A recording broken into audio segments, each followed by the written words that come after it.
بسم اللہ الرحمن الرحیم۔ جی ناظرین، یہ محمد عرفان صاحب ہیں، بہاولپور سے ان کا تعلق ہے۔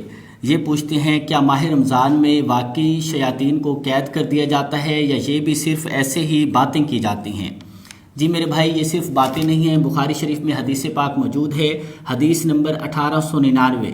حضور علیہ الصلوۃ والسلام فرماتے ہیں کہ جب ماہ رمضان آتا ہے، جب رمضان شریف کا مہینہ داخل ہوتا ہے، جب رمضان شریف کا مہینہ آتا ہے، فتحت ابواب السماء، آسمانوں کے دروازے کھول دیے جاتے ہیں، وغلقت ابواب جہنم، جہنم کے دروازے بند کر دیے جاتے ہیں، وسلسلت الشیاطین، اور شیطانوں کو قید کر دیا جاتا ہے، شیطانوں کو جکڑ دیا جاتا ہے۔ لہٰذا یہ حدیث پاک سے ثابت ہے کہ ماہ رمضان میں شیاطین کو قید کر دیا جاتا ہے، شیطانوں کو جکڑ دیا جاتا ہے۔ اس سے آگے یہ بیان کرتے ہیں کہ اگر شیطانوں کو جکڑ دیا جاتا ہے تو پھر انسان گناہ کیوں کرتا ہے؟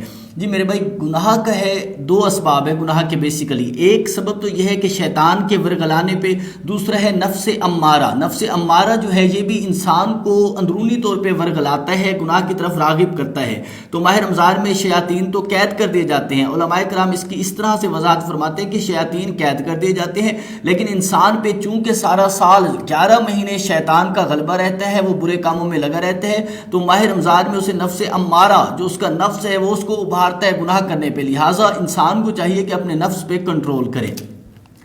جی اسی طرح سے یہ محمد شاہد صاحب ہیں، یہ پوچھتے ہیں کیا ماہ رمضان میں دن کے وقت کھا پی سکتے ہیں اگر کسی شرعی عذر کی وجہ سے روزہ نہیں رکھا؟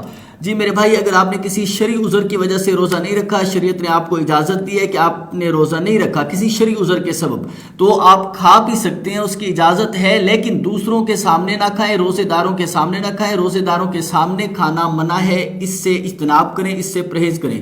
نزہۃ المجالس میں آتا ہے کہ ایک یہودی، اس کا بیٹا ماہ رمضان میں کچھ کھا رہا تھا، یہودی نے اپنے بیٹے کو مارا، اسے ڈانٹ ڈپٹ کی، اور اسی ہفتے اس یہودی کا انتقال ہو گیا۔ تو ایک عالم دین نے خواب میں دیکھا کہ وہ یہودی جنت میں ہے۔ انہوں نے پوچھا کہ اے یہودی، تو جنت میں کیسے ہے؟ تو وہ یہودی بیان کرنے لگا، کہنے لگا کہ میں نے حرمت رمضان کو دیکھتے ہوئے، رمضان شریف کی، ماہ رمضان کی حرمت کو دیکھتے ہوئے اپنے بیٹے کو ڈانٹا تھا کہ مسلمانوں کے روزوں کا مہینہ ہے، اس میں کچھ نہ کھاؤ، ان کے سامنے کچھ کھاؤ پیو نہ۔ تو اللہ تبارک و تعالیٰ نے مرنے سے پہلے مجھے کلمہ پڑھنے کی سعادت عطا کر دی، میں نے کلمہ پڑھا اور میرا خاتمہ ایمان پر ہوا۔ لہٰذا اس مسئلے میں کوشش کرنی چاہیے کہ ماہ رمضان میں اگر شرعی عذر کے سبب آپ کو روزہ معاف ہے تو دوسروں کے سامنے کھانے سے اجتناب کرنا چاہیے۔